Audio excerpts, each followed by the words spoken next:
Come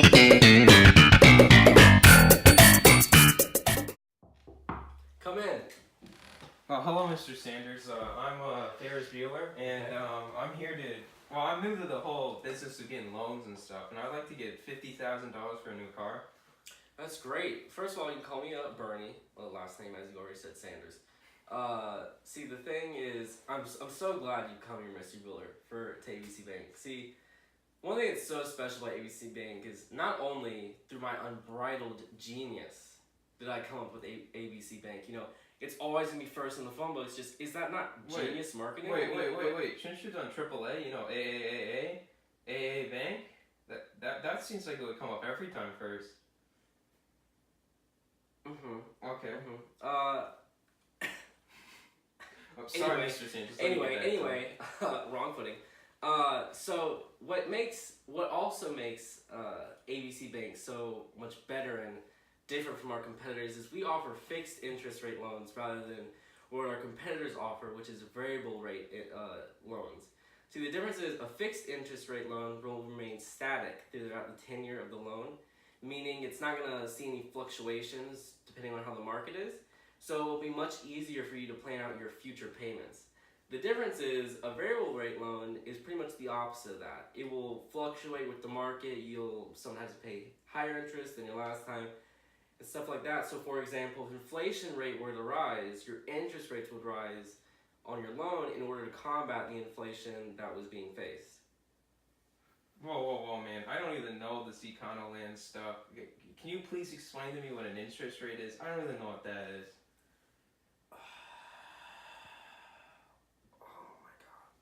Ferris, see, what an interest rate is the price you pay for taking out a loan. You're essentially paying me additional money for borrowing the money that I have lent to you. So as time goes on, you'll be paying me money for having borrowed this loan initially, and that is what we'd call interest. So here, let me explain that to you better. Let me show you this graph that details what happens when you, someone from the private sector, borrows money from someone like me, a lender. Yeah, my teachers say I'm a better visual learner, so I think that would help. So here you have your loanable funds graph. On your y-axis, it's denoted by real interest rates. And on your x-axis, it's denoted by your quantity of loanable funds. Now you have two lines for your loanable funds graph. It is your downward sloping demand for loanable funds and your upward sloping supply of loanable funds. Now sometimes these can be used interchangeably for demand for borrowers or supply of lenders, but that's largely just semantics, interchangeable. Now, you, someone from the private sector, when you want to come in and buy a loan, the demand for loanable funds would shift to the right. Now, as that happens, you'll see your equilibrium point has also shifted to the right, meaning that your real interest rates have increased and the quantity of loanable funds have increased as well. I guess that makes a little bit more sense. I think I understand.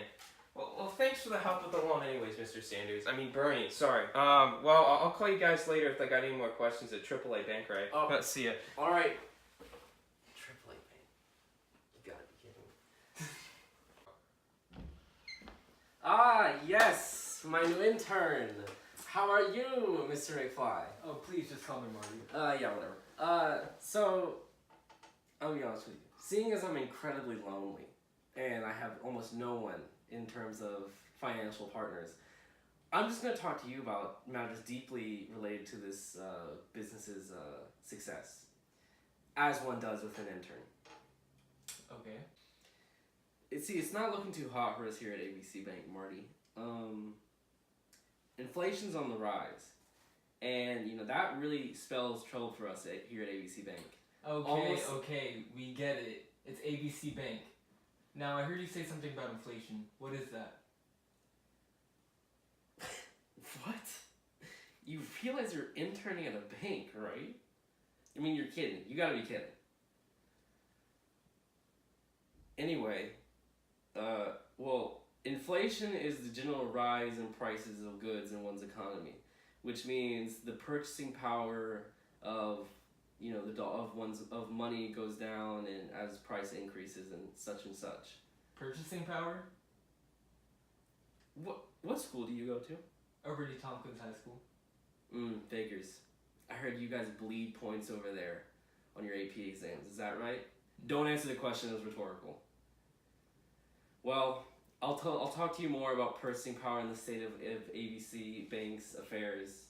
But how about we get some lunch first? Do I really have a say in this? Of course not. Why would you have a say in it? So let me bring it back to inflation. Let me show you what's really going on with inflation in this country. Perfect. So on your y-axis here, you have your price level. Your x-axis here, you have your output. This is what's known as an aggregate demand, aggregate supply graph. Now, the graph right here is shown in long-range equilibrium, but in the period we're in right now is known as an inflationary gap, which is where your equilibrium point sits to the right of your long-range equilibrium. So that is why we are currently facing so much so much inflation, and why it's hurting ABC Bank. Okay, well that makes sense. But you still haven't answered my question about purchasing power. Yeah, so purchasing power is the value expressed for one's currency with how many goods and services it can fetch with one unit. For example, as inflation rises, purchasing power will naturally decrease because you can naturally fetch less goods and services as the price levels rise. Isn't there something that we can do to fight this inflation? Can't the government do anything to combat it? Yes, actually, the federal government can use something called contractionary fiscal policy, which it uses through decreasing government spending and increasing personal income taxes. Now, it does that because decreasing government spending actually moves the aggregate demand curve to the left, meaning price levels are brought down because it's a direct component of the aggregate demand curve. The same thing goes for increasing personal income taxes, except it's targeting consumption spending, which, yet again, if price levels decreases, aggregate demand curve shifts to the left. So I understand how the government can make the aggregate demand curve shift to the left. But is there another way to fight inflation? Yes, actually, through contractionary monetary policy, which is conducted through the Federal Reserve. Who are they? The Federal Reserve is the central bank of the United States, who controls all the monetary policy and is a nonpartisan group that's outside of the federal government. So contractionary monetary policy can be carried out by raising interest rates. Now this is done through targeting the federal funds rate. The federal funds rate is what banks charge one another on short-term loans. Another way that contractionary monetary policy can be carried out is through the Federal Open Markets Committee, which sells bonds on the open market and thereby decreases the money supply, which is the monetary assets available in the economy at one time. Well, that's a lot of information. Now, can you explain the FOMC?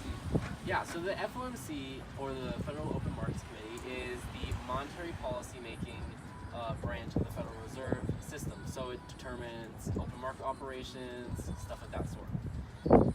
So, you feel like you have a good hang of it now? Yeah, I understand it. All right, let's take a look at this graph. So this is the money market diagram.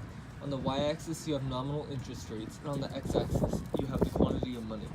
This is the supply of money and the demand for money. And through a contractionary monetary policy, the money supply will decrease, raising nominal interest rates and decreasing the money supply. And those are the effects of a contractionary monetary policy on the money market diagram. So how would this affect your bank? Well, it affects our bank actually negatively, because as the inflation rises, it'll hurt us because, see, we offer fixed interest rate loans which stay static or the same for the tenure of the loan, but they're almost like a snapshot of the market when the loan is bought, opposed to a variable rate loan which will fluctuate as the market changes over time during the tenure of the loan. So the interest rates that we will be charging will be lower because at the start, when we first offered these loans, inflation wasn't as high, but see, as inflation goes up, the money we get back will be relatively cheaper because inflation has risen, making the purchasing power of all these dollars go down.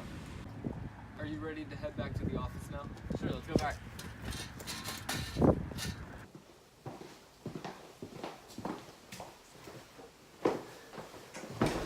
I'm glad you had a better understanding of what are you doing? I've just been bored of you talking all day. Jesus Christ. Retirement can come for me soon enough. Hey, Mr. Sanders, it's me, Bueller. I've been trying to call AAA Bank all day, and I've been getting nothing. So I have to pay more money back on the loan I took out for my car, so I have to pay more than $50,000 for it?